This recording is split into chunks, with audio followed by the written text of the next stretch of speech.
মাছের মধ্যে পাতি লেবুর রস,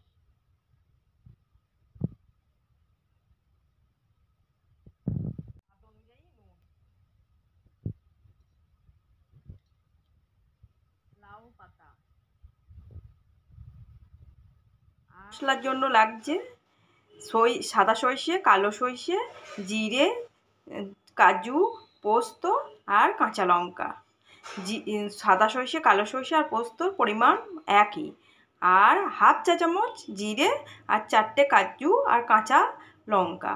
4 পিস মাছের জন্য এই মশলা আমার মিক্সিতে পিষে নিতে হবে। মশলাটা মাছের মধ্যে দিয়ে দিতে হবে। দিয়ে দিতে হবে স্বাদ অনুযায়ী নুন, দিতে হবে সামান্য হলুদ, দিয়ে দিতে হবে সরষের তেল। ভালো করে মেখে নিতে হবে। 10 মিনিট ঢেকে রেখে দিতে হবে।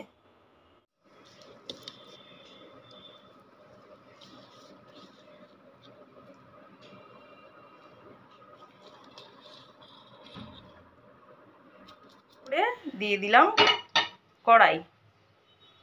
কড়াইয়ে দিয়ে দিলাম সরষের তেল।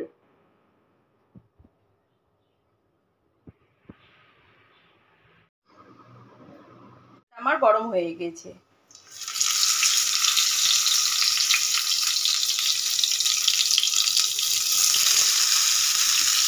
গ্যাস মিডিয়াম করে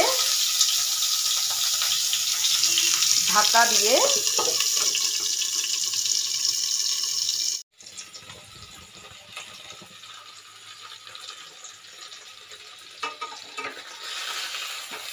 উল্টে পাল্টিয়ে ভেজে নিলেই রেডি হয়ে যাবে আমার রুই মাছের পাতুরি।